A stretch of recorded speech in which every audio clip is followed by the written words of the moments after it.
Tak jo, zdravím vás všechny po dlouhé době u dalšího mýho videa.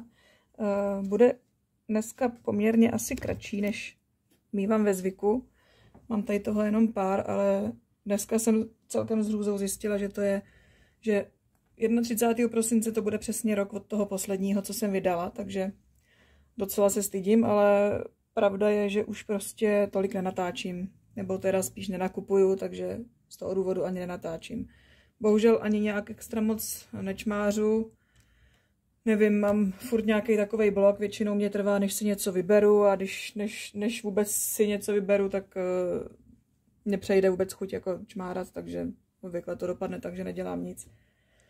Takže bude toho pár dneska jenom asi 1, 2, 3, 4, 5, 6, asi 7 knížek, no, takže to bude, myslím, že celkem rychlovka, ale ono to taky nevadí.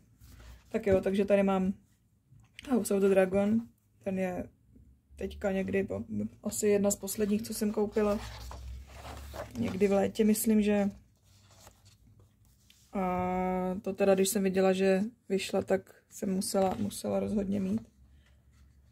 Ačkoliv teda ve hře o trůny, ať už ve verzi od HBO, tak v té oficiální toho taky moc vymalovaného nemám.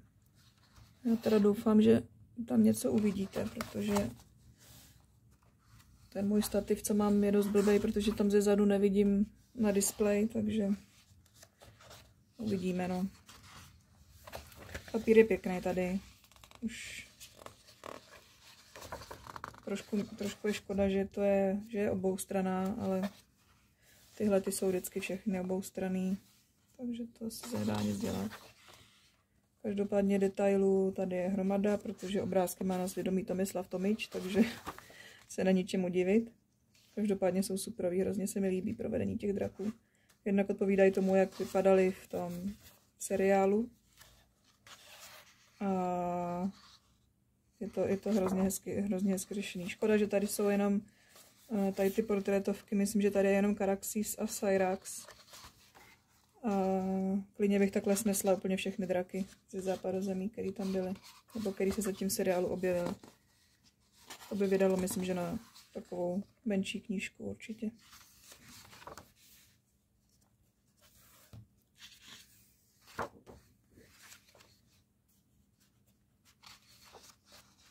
Kdo jste seriál viděli, tak určitě poznáváte dobře i postavy, protože opravdu zpracování je perfektní, takže jsou postavy nádherně poznat. Tady třeba i Mont Targaryen.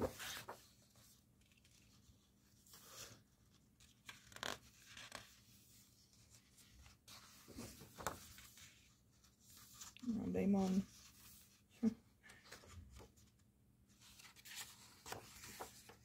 No, jako třeba tady toto mě trošku jako děsí opět. Množství těch detailíčků a všeho.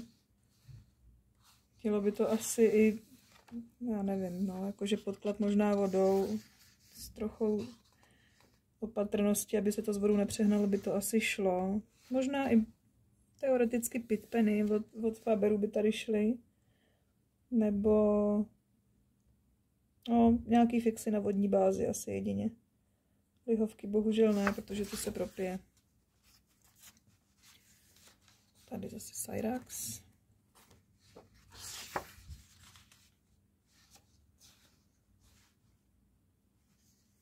Corlys Velaryon.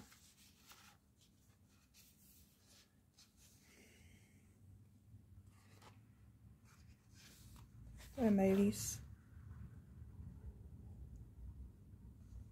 Bych řekla. Ne, to je Syrax.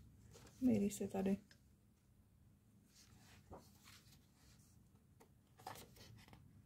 No jako tohleto. To asi jedině pitpen, protože ani nevím, jak barevně bych to pojala, vzhledem k tomu, že tohle bude kámen kolem.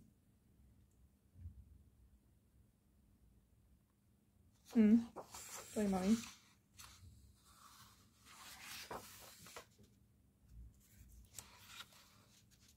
Tady Erb Hightowerů a Velaryonu.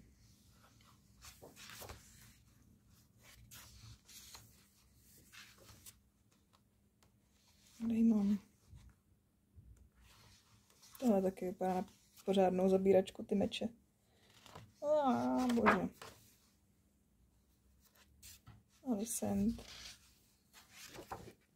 Dýka, kterou můžou znát znalci Hry o trůny, která tam se hrála poměrně důležitou roli na konci.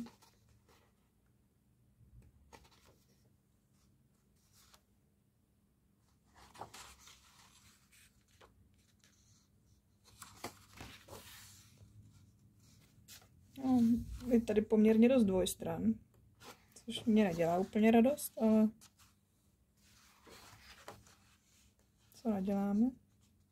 Tohle bude asi Caraxes, neboli rudý červ.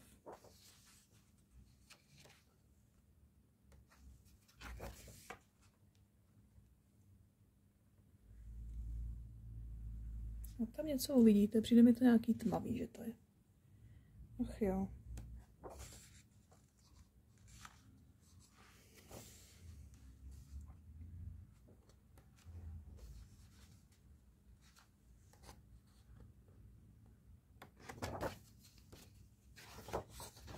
No tak. Ano, tak tohle je definitivně Caraxes. Alicent. Aliceris první.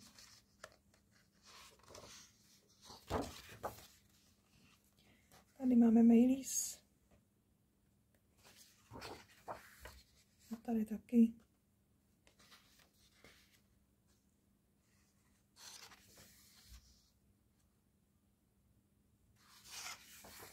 A tady dokonce jeden můj obrázek. Pokřtila jsem v červenci letos. Myslím, že to bylo hnedka nějak, já nevím, možná někdy z kraje července jsem tu knížku koupila. A když jsem přijela ze Šumavy nějak, tak jsem dodělala obrázek. Bylo to lihovkama, jak vidíte.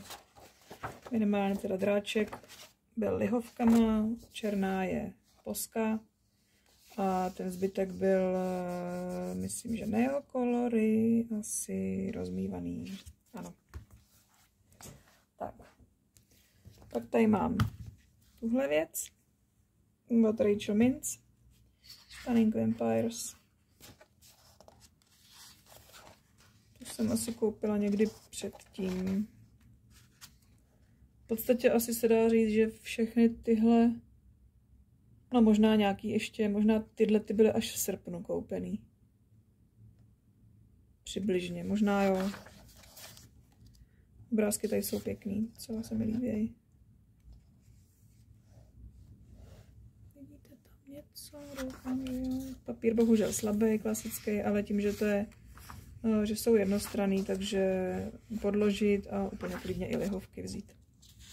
I když nevím, jestli se náhodou nebude smejvat, respektive špinit to stínování. To občas mají tady ty na tom slabým papíru a s tím horším tiskem mají ve zvyku, no. Takže úplně nevím, jestli by to byl rozumný nápad.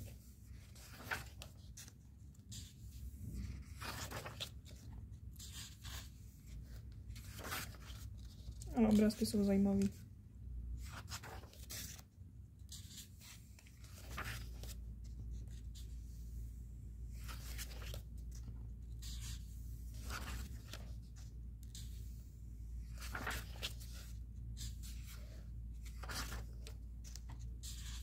Některý mi přijdou trošku realističtější.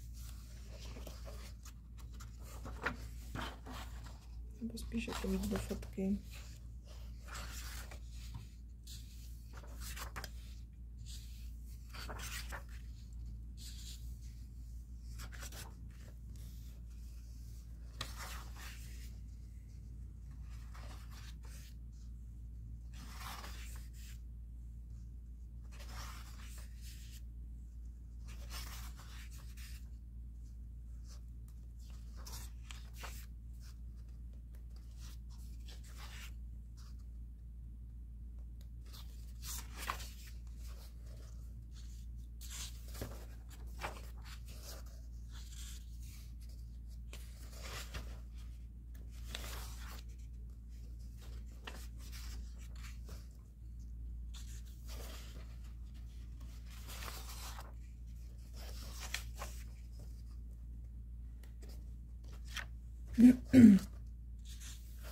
Škoda toho papíru, no.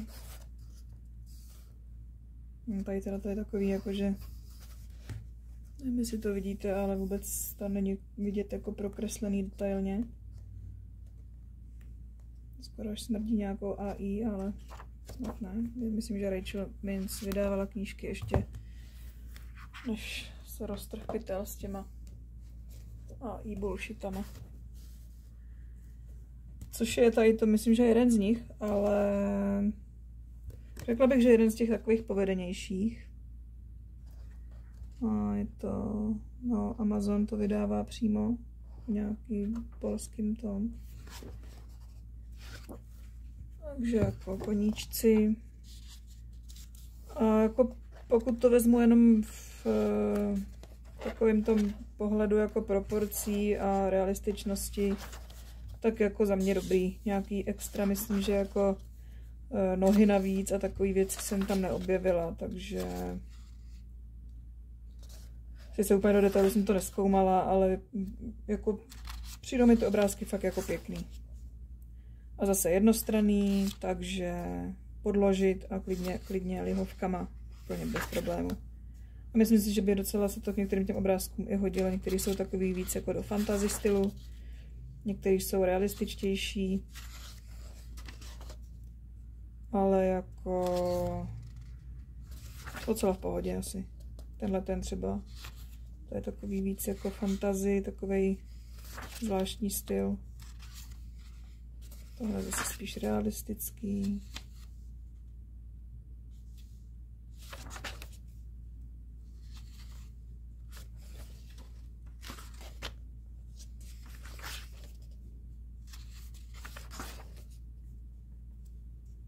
Některý je jako fantasy dost.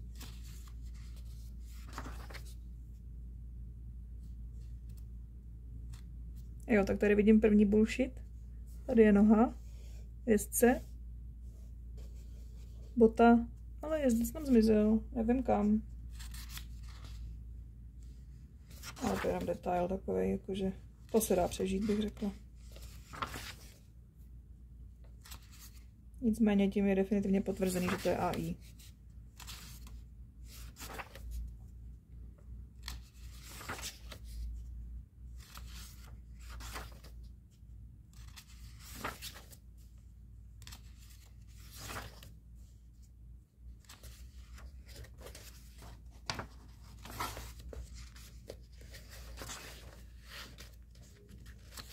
Některý jsou takový, že se typově poměrně jako opakujou, nebo jsou podobný, ale prostě to je daný tím, že to je ta umělá inteligence, no. Ona prostě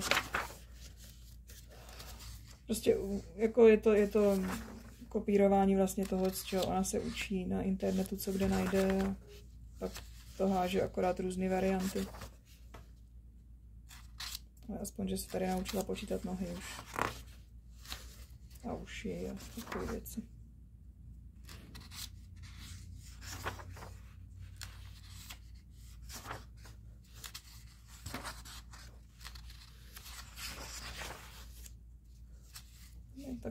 Tyhle ty typově si vysloveně říkají o tu lihovku.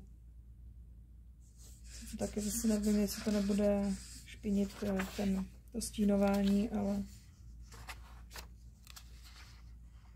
jako pastelkama se to úplně nevím představit, protože to jsou poměrně velké plochy. A všichni víme, jak na tom jsem já a trpělivost s čmáráním. Tady jedna noha možná chybí.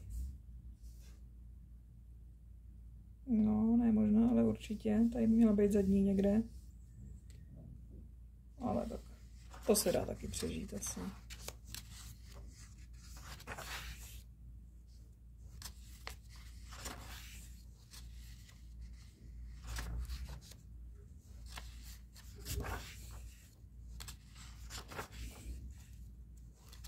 To je skoro totožný obrázek jako ten s tou, jak tam měl nohu, akorát, že bez sedla a bez té nohy.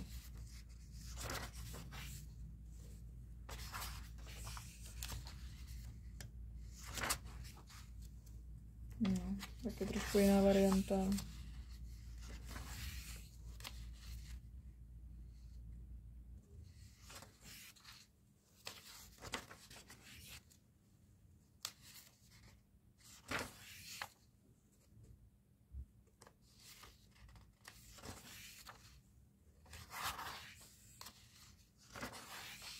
Papír taky slabý, což je určitě slyšet, jak tím listuju. Ale jak říkám, no, aspoň, že to je jednostranný.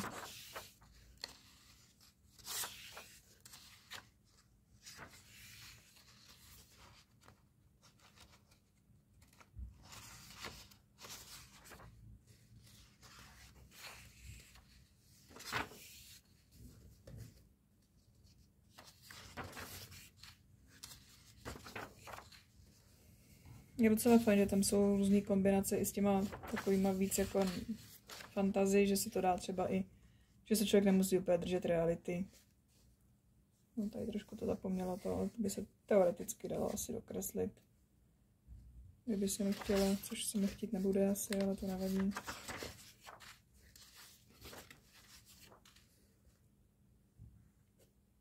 Jakože fakt doufám, že to natáčí, protože já na to prostě nevidím.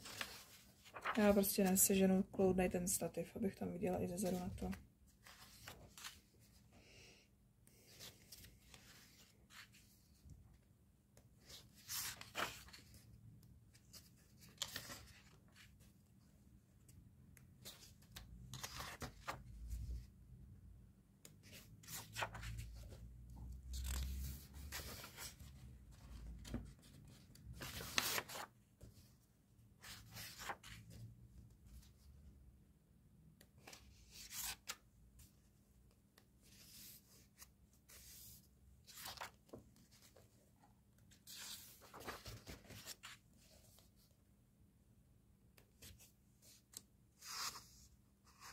Tady vidím taky první bullshit. Tady to nějaký divně spojený. Ale to se dá taky začmárat při nejhorším.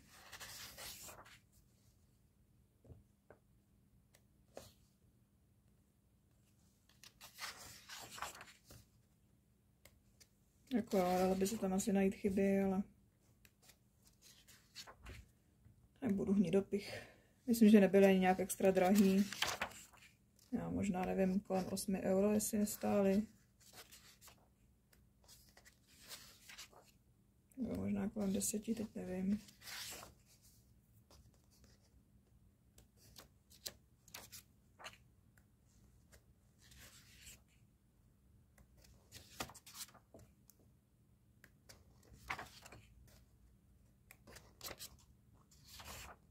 Tak, to byly koníci.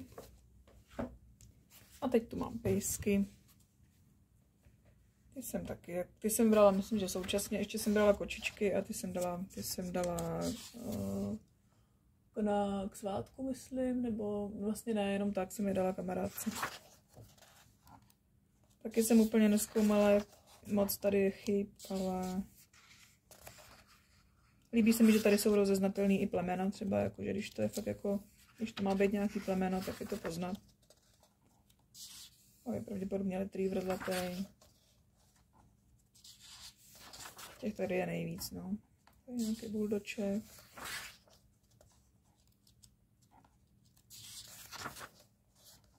Bude beagle asi.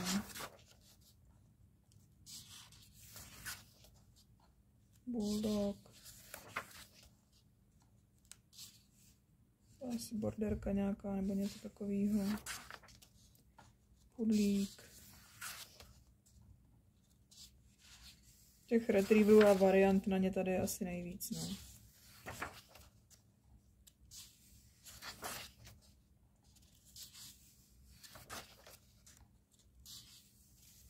Nějaký špicoidní. To bude jezevčík určitě.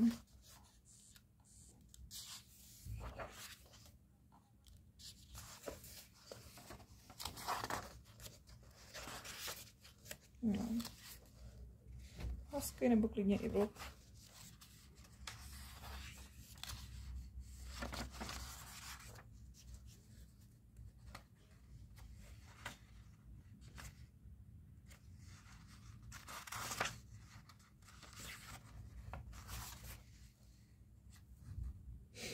Normálně bych řekla, že Doberman, ale ty nemají dlouhý chlupy. Tak, Shih Tzu asi. Chihuahua.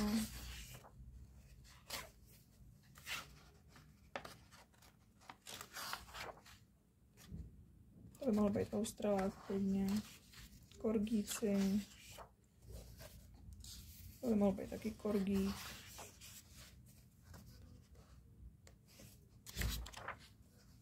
Nějaký kokr. Možná taky něco špicoidního. To by mohl být klidně skotský teriér. Něco takového. Ovčákoidního, německého možná. Nějaký teriér.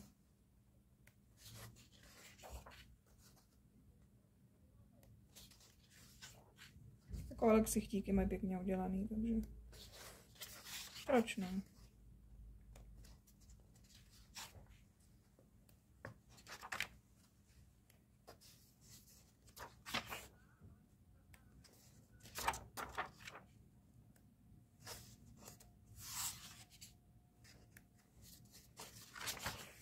Tak, to byly pejsci.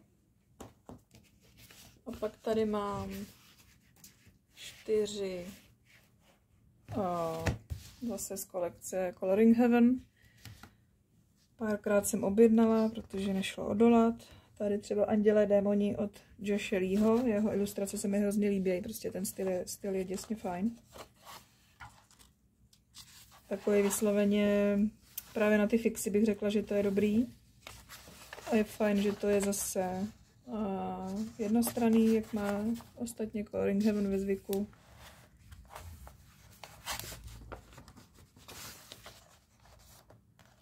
Od něj mám už nějaký ty princezny, jednu tu, kterou měl podle toho komiksu, myslím, že ten Dark Crystal, že byl taky hodně kreslený. Fakt se mi líbí ty jeho obrázky. Hrozně mě mrzí, že Coloring Heaven se takhle strašně zhoršilo s tím papírem. To je prostě, když si vezmu ty první, který jsem tam kdysi objednávala, což bude už takový 4 roky možná zpátky, tak prostě ten papír byl krásný, fakt jako ten úplně v pohodě snesl i vodu, ale tohle prostě to je bída. Vidíte tady, že to normálně prosvítá i z předchozí stránky, jako to je, já nevím, a přitom i zdražovali, jo, takže prostě tohle mě fakt vadí. Zdražit a zhoršit papír, to jako je opravdu marketingový tah jak stehna. No, ale bohužel lidi to kupujou dál. Já teda předplatný už jsem pak zrušila, respektive neobnovovala, když jsem mi změnila karta. Tak tam, abych to obnovila, tak jsem tam musela někde volat, někde do Anglie, do Londýna, jako a řekla, to se můžu vykašlat, takže to zrušili.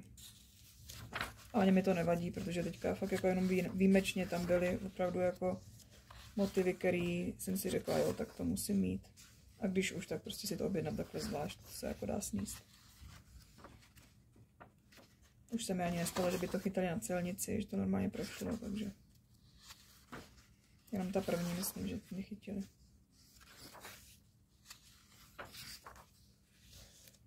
Je fajn, že tady je zase napsaný, jako co za démona nebo anděla to je.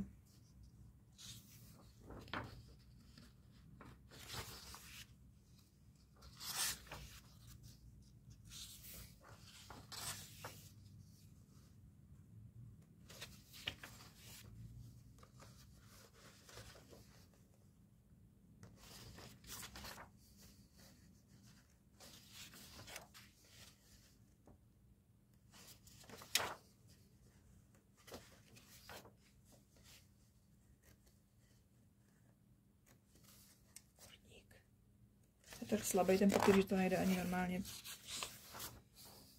listovat tím.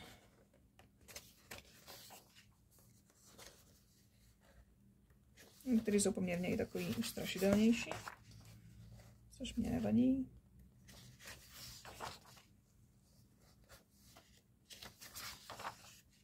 No, to je vše. Pak tady máme jednu specialitku pro fanoušky Bridgertonový. To jsem si taky řekla, že to potřebuju asi, takže žádnou takovouhle tematickou nemám, tak proč ne. Je tam, myslím, že asi to mapuje spíš jenom tu první sérii možná. Když nevím, možná tam něco i z druhý tam možná bude, ale nejsem si jistá. Je to takový spíš hlavně o těch šatech a tak, no, takovej ten módní vybarvování.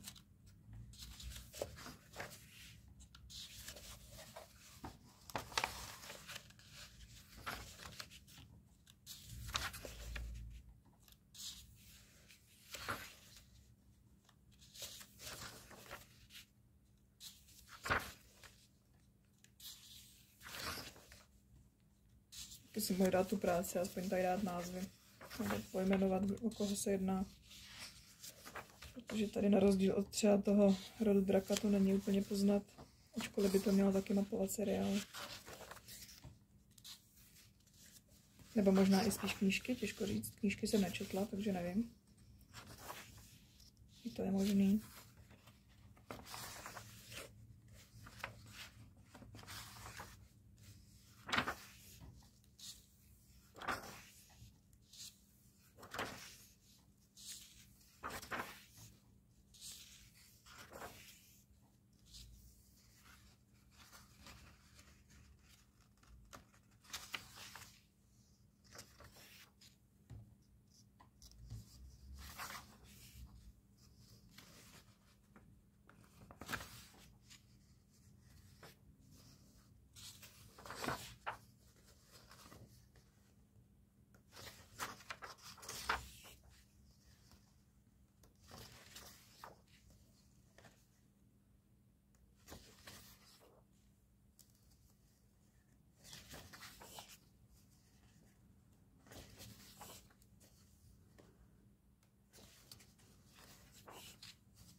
Poslední.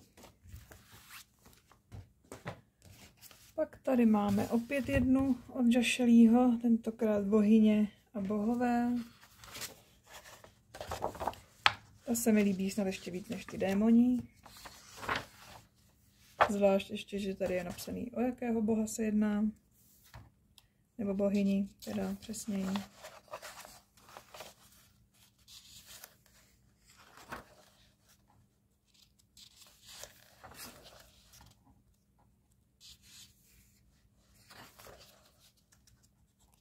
A líbí se mi, že tady je i některý jakoby neznámý bohové, který jsem třeba neznala vůbec. Nebo míň profláklý. Většinou všude, když jsou takovýhle knížky, tak tam jsou takový ty základní, co každý zná, jako Zeus, Ares. Případně pak aspoň to mapuje i různý mytologie, jako keltskou, severskou a tak. Mimo tu řeckou a římskou. Ale taky ne tak často. Nejčastěji to je ta řecká a římská, no.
taky vše. No a poslední tady mám Afriku. Autor obrázku je Andy Davis. Tam mě ty obrázky zaujaly tady tím stylem právě, že vždycky bylo zvíře a obličej. Což se mi vždycky jako líbí. Ačkoliv úplně nevím, jestli se s tím zvládnu někdy poprat. Ale je to fakt jako zajímavě udělaný, no.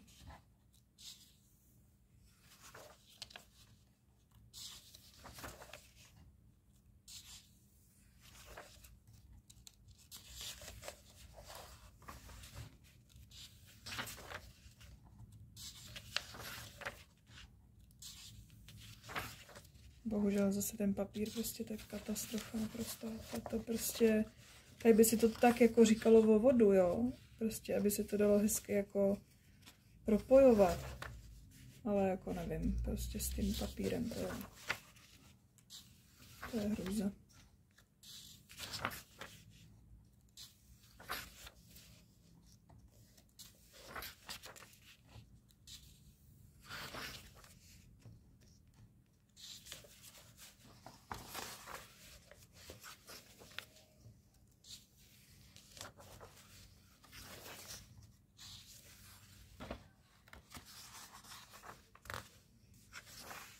Je to docela výzva, hlavně co se týče pleti, protože samozřejmě ty ženy by měly mít tmavou pleť, což jako je stále něco, co si úplně netroufám, i když v jedné knížce právě taky od Coloring Heaven už mám jednu začatou, ale zatím nedokončenou, protože jsem si tam trošku zasekla. Hlavně jakmile takhle prostě něco nedodělám, tak to je prostě potom vracet se k tomu. Jednak když si nepamatuju už kloudně, čím jsem to dělala, i když tam si to pamatuju, tam to byly prismy v kombinaci s Ježišmarja. A teď si nespomínám, jak se ty pastelky jmenujou. No byly to různé edice, byl štír, jako škorpion, byl kobra, myslím. Ježiš, jak oni se jmenujou, bože. Tady vidíte, jak jsem dlouho nečmárala, jo? Že prostě zapomínám i normálně názvy pastelek, který mám. A vy určitě víte, který myslím. Hodně dlouho pak nebyly na tom, jedna ta sada nebyla na Amazonu ani k dostání, možná, že ani není pořád. Já si myslím, že taky nemám všechny, že právě ta jedna sada mě chybí. Ne, já si prostě nespomenu, jak se jmenovaly. Nevím, jestli tady mám, jo, já tady mám ty pleťové sady, tak se podívám. Black Widow, pane bože, samozřejmě. No, tak už víme. Black Widow, jo? Tak těma jsem tam dělala. Právě jsem si kupovala ty dvě pleťové sady, měly právě na tmavou a světlou pleť. A myslím si, že to šlo docela dobře, že jako opravdu to vypadalo pěkně.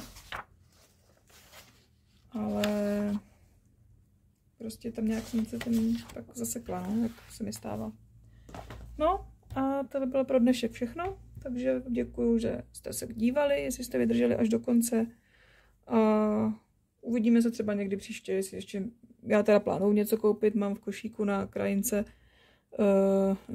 na radosti, pro maminku mám v košíku 2 nový koldarevy, který ještě jsem nepořídila, protože pořád prostě jsem se k tomu nějak nedostala, vždycky přišlo něco jiného, co jsem musela kupovat, nebo prostě na to nějak nevyšlo pořád. Takže možná teď to dopadne, že si nadělím k Vánocům zase po dlouhé době něco pěkného. Tak jo, mějte se hezky, užívejte předvánoční čas a zase někdy. Ahoj.